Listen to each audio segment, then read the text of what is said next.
Attorney, anong nangyayari?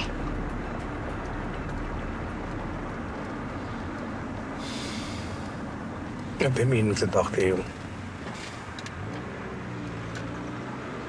Hindi talaga nawawala si Fatima. Nasa akin siya.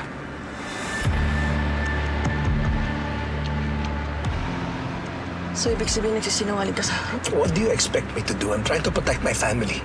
Mercy is trying to take my daughter. Pag nagawa nila yun, gagamitin nila laban sa akin ang sarili kong anak. Jane, I need your help. Kakailanganin ko ang tulong mo labanan ng mga Balmores.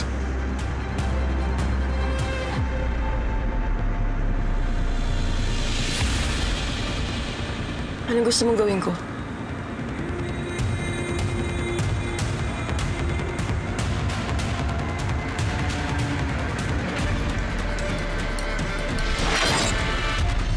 Jay Caparas, lumuhod ka sa lupa.